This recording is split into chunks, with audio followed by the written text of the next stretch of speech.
Good morning दोस्तों, welcome back to the channel. ये मतलब हो आप सब अच्छे होंगे और स्वस्थ होंगे और मस्त होंगे। कौन नहीं कहेगा? मस्त दूसरे चैनल पे। तो भाई एक किस्सा शेयर करना आपसे चाहता तो मैं था कि वो खुद ही आपसे बताएं, पर उनकी कुछ टेक्निकल इशू थे, नहीं कर सकती थी, कैमरे पे आके बोल नहीं सकती थी उस चीज को। इसलिए मैंने सोचा कि फिर पता है लिंगर ऑन हो जाता है। वो कह रही कि जब रिजाइन दे दूंगी ना उसके बाद आके बोलूंगी। तो कल भाई हमारे YouTube फैमिली के मेंबर थे, ग्वालियर से मिलने आए। नाम वैसे मैं भूल भी जाता हूँ और बताता भी नहीं। काफी देर तक हमारी उनसे बात होती रही। फिर लास्ट में करीबन डेढ़ दो घंटे बैठने के बाद जब उनसे बात हुई कि पता चला कि जो हमारी मैडम थी बिल्कुल साधारण सी लग रही थी, बहुत सामान्य सी। उन्होंने बताया कि वो ग्वालियर में एक जगह पे रजिस्ट्रार ऑफिस में एग्जीक्यूटिव मजिस्ट्रेट हैं। उम्र का शायद आइडिया नहीं है, 35 के आसपास होगी, पर उनको 7 साल के करीब जॉब करते हुए हो गया। वो करीब मैंने 6-7 साल 8 साल जॉब हुए और 6-7 साल इसकी तैयारी की थी दिल से। काफी एकेडमिक्स उनके मतलब बता रहे थे उनके हस्बैंड। उन्होंने तो देखिए उन्होंने कोई बड़ाई वगैरह नहीं करी कि वो इंटेलिजेंट है क्या है, वो तो बिल्कुल सामान्य थी। पर जब पढ़ते खुलती गई तो वो बताती गई कि 10th में उनके बहुत सारे सब्जेक्टों में 100 आउट ऑफ 100 थे। अब वो जैसा कि मैंने टाइटल में लिखा था कि सरकारी जॉब कैसे फांसी का फंदा, या कोई भी जॉब सरकारी नहीं प्राइवेट भी ऐसी हो जाती है। तो कह रही कि फिर मैंने उनसे पूछा कि वो चाह रही हैं कि वो हो चुकी है उस जॉब से परेशान, और कई बार उन्होंने रिजाइन करने की सोची है कि अब उस सिस्टम में वो रह के काम नहीं कर सकती। आपको पता है देखिए रजिस्ट्रार ऑफिस, तहसीलदार वगैरह ये सारे में, और फिर किसी भी तरह की ऊपर वाली पोजीशन पे देखिए आपको कुछ ना कुछ कमा के ऊपर देना पड़ता है, वरना आप टिक ही नहीं सकते, आपके ट्रांसफर होते रहते हैं। तो उनके साथ भी कई बार ट्रांसफर हो गया है। कह रही कि अब जिस सिस्टम में जो चल रहा है उसके अंदर वो फिट नहीं होती है। और मैंने कहा कि अगर आपको ये बात कहीं से पता चल जाती तो पहले। कह रही मैं तो जिंदगी में ज्वाइन नहीं करती। हालांकि बड़ा मुश्किल है, जैसे मैं आपको बता भी रहा हूँ। अब आगे मैं वीडियो क्यों बना रहा हूँ, वीडियो में उन लोगों के लिए बना रहा हूँ जो या तो इस तरह के जॉब के लिए प्रिपरेशन कर रहे हैं, या फिर किसी बिजनेस के लिए, या किसी के लिए भी। तो कम से कम एक बार रिक्वेस्ट है कि उसके अंदर जरूर जाके देखिए, उन आदमियों से 2-4 आदमियों से मिलिए। अगर मान लीजिए आप आईएएस की तैयारी कर रहे हैं, या एलडीसी की, या यूडीसी की, कि आपके कितने फ्रीक्वेंट ट्रांसफर होंगे, आपको घर से रह के अलग अलग रह के क्या कंप्रोमाइज करना पड़ेगा, क्या नहीं करना पड़ेगा। क्योंकि जब आप एक बार चीज में जब घुस जाएंगे ना, वो फ्रस्ट्रेशन होगी। बहुत सारे आपने देखा होगा, हालांकि रेयर केस होते हैं कि कोई सुसाइड कर ले या कुछ कर ले, पर वो लेवल की तैयारी, जिस लेवल की तैयारी करके वो मेहनत करके उस पोजीशन को हासिल करते हैं, फिर बाद में पता चलता है नहीं यार इसके अलावा तो कुछ करते तो शायद ज्यादा खुश रह पाते। क्योंकि उनको एक ऑरा बना दिया जाता है हमारे एक समाज के अंदर कि भाई कि शर्मा जी या वर्मा जी का लड़का ऐसा है तो आपको भी ऐसा करना है। वो खुद बता रहे कि भाई इसलिए करते हैं कि शादी में अच्छा दहेज मिलेगा। और वो खुद बता रहे, उन्होंने बताया ना कि लड़की मजिस्ट्रेट है और लड़का भी मजिस्ट्रेट है। 60 लाख एग्जीक्यूटिव 60 लाख रुपए, दोनों मजिस्ट्रेट होने के बावजूद भी लड़की को दहेज देना पड़ा। लड़की को दहेज देना पड़ा। दोनों की लव मैरिज है। हाँ और सबसे बड़ी बात दोनों की लव मैरिज है, पर फिर भी कोई बोलो कि सिस्टम के और समाज के उससे निकल ही नहीं सकते, तो दहेज भी देना पड़ा। फिर कहने का मतलब है कि जिसकी भी आप प्रिपरेशन कर रहे हैं या किसी भी काम की, जब तक आप उसके अंदर नहीं झांक लेंगे ना, हालांकि बड़ा मुश्किल होता है। मेरे को जब हमारी को बेटी को ने बोला था टेनिस खेलने के लिए, तो एक थे मिडिल क्लास थे, क्या नाम उनका, बिस्ट जी थे। जब मैंने शुरुआत करी थी अपने बेटी को टेनिस खिलाने की, बताऊं इसी तरह से हर आदमी का रिएक्शन होता है, आपका भी होगा और मेरा भी था। मैंने कहा कि यार मैं बेटी को टेनिस खिलाना है, तो उन्होंने कहा कि शर्मा जी आपके दाने बिक जाएंगे, प्लीज मत कराइए, बहुत खर्चा है। फिर मेरे मन में तुरंत आया, अच्छा बेटे अपने बेटे को तो खिला रहा है और शर्मा जी को रोक रहा है।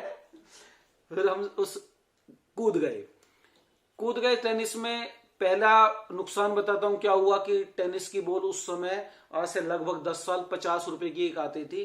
तो हमारी पहले उसमें टेनिस में ना बॉल वगैरह बहुत खो जाती है, कोई दिक्कत नहीं होती, एक शॉट मारा बॉल चलेगी। हमने 2 घंटे लगाए उस बॉल को ढूंढने के लिए 50 रुपए की।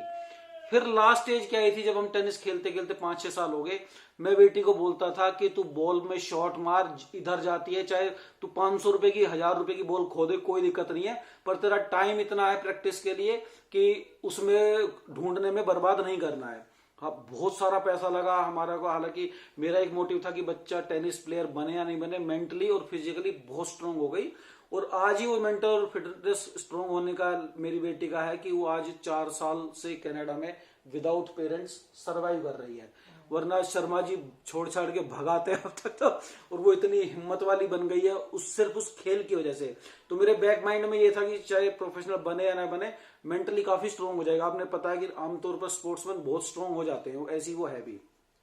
तो कहने का मतलब है कि भाई जो भी अब जॉब की तैयारी कर रहे हैं, जो कोई कुछ भी कर रहे हैं, उन लोगों से जिस डिपार्टमेंट में तैयारी कर रहे हैं, अब उनका वो कह रही कि कुछ है ना, है कि ट्रैफिक वगैरह में अंदर ट्रांसफर हो जाए, कुछ हो जाए, तो कह रही वहां पे कुछ अलग तरह के पंगे होने वाले हैं। तो कुल मिला के फाइनेंशियली उनके पास उतना नहीं, उसके बावजूद भी उसमें फंसी हुई है कि ने अब मेहनत की है तो कितने साल, 1 साल करनी है, 6 महीने करनी है। मैंने कहा कि अगर इस तरह, उन्होंने एक एग्जाम्पल दिया, कलेक्टर ऑफिस है उनके वहां से 80 किलोमीटर और किसी के यहां से 150 किलोमीटर, तो कह रही मेरे को 80 किलोमीटर बार बार बुलाते हैं, जबकि वो काम ऑनलाइन कॉन्फ्रेंस से हो सकता है। तो कह रहे कि कलेक्टर साहब को क्या है कि अपनी शेखी बघारनी होती है या कोई बातें करनी होती हैं, जैसे बॉस का होता है, सभी जगह ऐसा ही होता है, प्राइवेट ही, गवर्नमेंट ही नहीं, प्राइवेट में भी, कि बॉस को अपनी वो दिखाने के लिए कि चलो भाई बैठे हैं, बातचीत करेंगे, थोड़ी धौंस जमाएंगे, बेमतलब में टाइम पास करेंगे, कि कह रही 4 घंटे 5 घंटे हमारे को आने जाने में लग जाते हैं, ग्राउंड पे कैसे काम करेंगे। अभी गवर्नमेंट डिपार्टमेंट में ये हो रहा है कि मैनुअल और डिजिटल दोनों साथ साथ चल रहे हैं, डिजिटल भी करना और मैनुअल भी करना है, तो वर्क प्रेशर है। तो कुल कहने वीडियो बनाने का मतलब, ये भी मैं बता दूं कि वो उनके हस्बैंड ना 3 दिन से हमें फोन कर रहे थे कि आपसे मिलना है, लेकिन हम बिजी थे बहुत ज्यादा।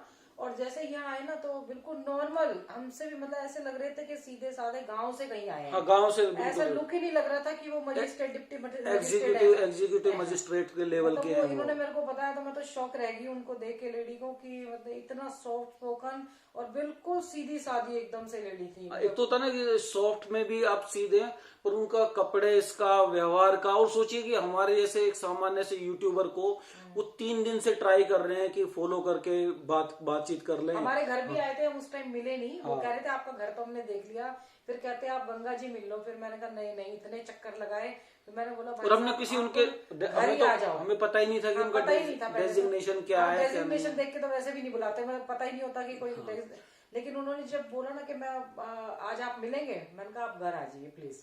तो सेटिस्फेक्शन ऑफ जॉब भाई, जब तक आप उस जॉब के अंदर नहीं जाएंगे, क्या क्या आपको कंप्रोमाइज करना पड़ेगा, क्या क्या चीजें सहनी पड़ेंगी, वो आप जरूर देख लीजिए, क्योंकि बाद में जाके आदमी फंस जाता है। और फंस के ना, देखिए अगर अपने मन के काम में आपको थोड़ी दिक्कत हो सकती है कि इनिशियली स्टेज में हो, क्योंकि उस टाइम पे पर जितनी आप मेहनत करेंगे, अगर आप किसी गवर्नमेंट के लिए तैयारी कर रहे हैं किसी के लिए, उससे ज्यादा आप अपने पैशन वाले काम में उससे कहीं ऊपर उसी टाइम में, जैसे मान लीजिए अगर 7 साल अपने पैशन वाले काम में करती मेहनत तो शायद पहुंच जाती। पर क्या है कि समाज में एक दिखावा हो गया है कि भाई फलाने का लड़का IAS ऑफिसर है, वो मैनेजर है, वो LDC UDC। तो सबसे बड़ा मिथ है कि सरकारी नौकरियां ही देश का उद्धार कर सकती हैं, आपके जीवन को बढ़ा सकती हैं। मेरा पर्सनली मानना है कि सरकारी, लगभग अधिकतर लोग, ज्यादातर मेजोरिटी जनता, सरकारी लोग सिर्फ हरामखोरी और secure, so called secure future की भाई आप करें या ना करें, आपके पास तनख्वाह आएगी, बुढ़ापे में पेंशन आएगी, हालांकि वो भी धीरे धीरे खत्म हो जाएगा। जो भी समझदार आदमी है, मैंने खुद आज तक कोई सरकारी फॉर्म नहीं भरा, कभी किसी से मैंने सरकार से उम्मीद नहीं करी कि मेरे को नौकरी मिल जाए। अगर आपके अंदर टैलेंट है ना, तो आपके लिए सरकारी नौकरी बनी ही नहीं है, फिर चाहे IAS ऑफिसर की हो, क्योंकि वो भी कहीं ना कहीं जाके ऐसे अनपढ़ से मंत्री के सामने आपको हाथ जोड़ने पड़ेंगे। वो आपको, चाहे वो चावल खा रहा हो, वो फैल रहा होगा, पर आपको धमका देगा IAS ऑफिसर को किसी भी तरह से। तो वो समाज सेवा का लायक है। अगर मेरे अंदर कॉमन सेंस है, ठीक है, आपके पास एक अलग लेवल की एडमिनिस्ट्रेशन पावर आ जाती है, पर उससे ज्यादा मैं, अगर मेरे अंदर जज्बा होता कि मेरे को समाज सेवा करनी है, तो मैं गारंटी से कह रहा हूं मेरे को IAS ऑफिसर बनने की जरूरत नहीं, मैं वैसे कर सकता था। हालांकि मैं नहीं कर रहा हूं उस तरह का। पर कोई भी, अगर आप काम के लिए स्पेशली सरकारी जॉब में जा रहे हैं, लगभग बहुत कम लोग जाते हैं। आजकल तो लोग आर्मी में भी सिर्फ जॉब के लिए जाते हैं। पैशन वहां पे ठीक है, जब आपको ट्रेंड उस तरह से किया जा सकता है, मोटिवेशन मिलता है, तो पैशन भी क्रिएट हो जाता है। पर अधिकतर आप सोचिए कि किसी भी जॉब के लिए आप 1000 या 100 वैकेंसी निकालिए, लाखों लोग अप्लाई करते हैं, तो सबका पैशन थोड़ी है, क्योंकि हर आदमी चाहता है कि उसकी जॉब हो जाए और फ्यूचर सिक्योर हो जाए। तो कोई भी कहने का, वीडियो बनाने का यही मतलब था। आप किसी भी उम्र में अपने बच्चे को, या आप उसको प्रेशराइज कर रहे हैं, या वो कुछ कह रहा है, तो उसको लाइव, जो आप 7-8 साल या 2 साल 4 साल मेहनत करना चाहते हैं, उस बंदे से एक बार जरूर मिल लीजिए कि जो मैं बनना चाहता हूं, जिस फील्ड में मैं उतरना चाहता हूं, वो है कैसी। शायद आपके समझ आ जाए। हालांकि आती नहीं है, बहुत से बोलते हैं अरे ये डरा रहा है हमारे को, और बाद में खुद तो छोड़ नहीं पा रहा है। तो एक बार मिल लेंगे तो कम से कम आपके मन में रहेगा, क्या पता आपके डिसीजन को चेंज। जैसे मेरे साथ बहुत सारे, अब उनसे बात हुई कि आप हमारे से किस लिए मिलना, कह रहे कि नहीं, फिर समझ रहे हैं कि वे चीजों को कैसे आगे बढ़ाया जाए, कैसे इस जॉब से क्विट किया जाए, ऋषिकेश आए या क्या आए, बच्चे का फ्यूचर, छोटी उनकी बेटी भी 2-3 साल की है अभी, उसको छोड़ना पड़ रहा है। दोनों हस्बैंड वाइफ जॉब कर रहे हैं, एक प्राइवेट एक वो सरकारी वाली। तो वो समझना चाहते थे। तो क्या पता आप उस जिस जो सपना आप देख रहे हैं, उससे मिलने के बाद आपका वो, हाँ जी कुछ कह रहे थे। 2 साल की बेटी है, 2 साल की बेटी है, तो वो आपको शायद बता पाए। हम आपको एग्जांपल देता हूं कि एक भाई था हमारा, अब काफी दिनों से फोन कर रहे थे, हम मिल नहीं पा रहे थे। तो एक दिन हम स्पेशली उधर से परमार्थ निकेतन उस साइड से गुजर रहे थे, तो वो वहीं पे ठहरे थे, हमने बुला लिया उनको। तो वो जाते जाते हमारे साथ चलने लगे जानकी झूला तक। उनको 5-7 आदमी शर्मा जी को मिल गए, अरे शर्मा जी आप यहाँ रहते हैं, अरे शर्मा जी करके उनको लगा के, अरे शर्मा जी को तो उसने, और वो देखिए बंदा इतना सीधा था, उन्हें सीधा बोला, अरे शर्मा जी आपको तो बहुत सारे लोग जानते हैं, आप तो वीडियो बनाते हैं, यहीं पे ही वीडियो बना के आप इतने फेमस हो गए, मैं भी कल से ना यूट्यूब चैनल शुरू करूंगा। मेरे मुंह पे बोला। तो पता है, अब उसको शर्मा जी का नहीं पता कि मैंने पहले ही बताया था कि शर्मा जी जब मैं बाल कटाने गया तो उसको बोला, अरे शर्मा जी है ना बहुत सारा मोटा पैसा कमा रहे हैं, कई लाखों रुपए में। मैंने कहा कि भाई उसने शायद हमारा वीडियो नहीं देखा, उसको बता देना मैं कितना कमाता हूँ।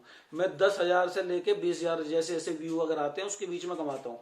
मैंने कहा कि 12 क्या एवरेज अगर 12-15 हजार रुपए में आप क्या घर चला पाओगे। और मैं तो बिल्कुल वेला आदमी हूँ, मेरे को ज्यादा दिक्कत भी नहीं होती कि भाई मैं कहाँ इधर भटक रहा हूँ उधर भटक रहा हूँ। मैं कहीं के भी जो मैं करता हूँ वो वीडियो बना लेता हूँ। पर आपका 10-15 हजार में वीडियो चल जाएगा।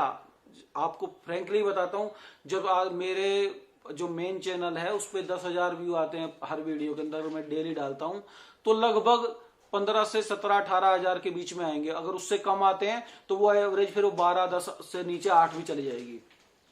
तो इतनी मेहनत, 17-18 घंटे की मेहनत करके क्या आप यूट्यूब चैनल चला पाओगे? मेरे ख्याल से नहीं चला पाओगे। पर क्योंकि आपने एक भ्रम बना लिया कि भाई फलाना यूट्यूबर या फलाना शोरूम वाला या नौकरी वाला इतना मोटा पैसा कमा रहा है तो सिर्फ या फेमस हो गया, या कोई समाज सेवी है कि भाई उसको आप देखते हैं कि माला पहनाई जा रही है, कुछ हो रहा है तो मैं भी ऐसे करता हूँ। अब उसका जीवन बैकग्राउंड में जाके चेक नहीं करते हो कि उसके पीछे बैक रोल में क्या हो रहा है। मैं आपको फ्रैंकली बताता हूँ, मेरी बेटी ने बोला कि उसको भी, जैसे देखिए मेरे को भी नहीं पता था हमें बनना क्या है जीवन में। उसने कहा कि यार मेरे को फैशन का शौक है तो मैं फैशन डिजाइनर बन जाती हूँ।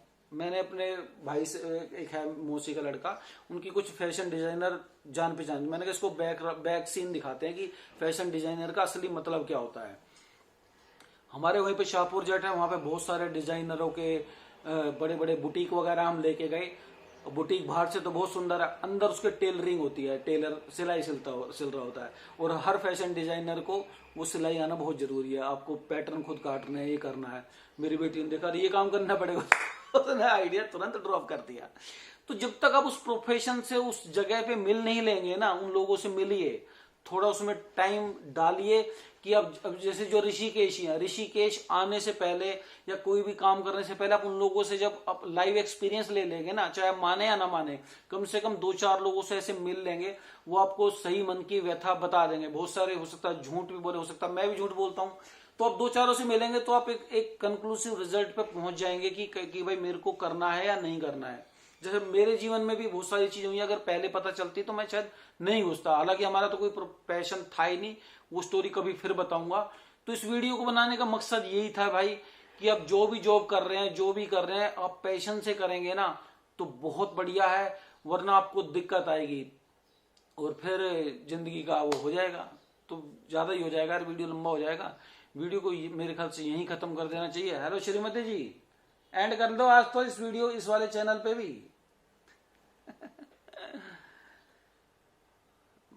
देखो वेट करना पड़ता है इसके लिए। अरे है क्या भाई? नहीं है भाई, पता नहीं, शायद बाहर चले गए घूमते घूमते। मिलते हैं फिर किसी किस्से में, कहानी में, या फिर वीडियो में, या एक्सपीरियंस में। तब तक के लिए हर हर गंगे हर हर महादेव।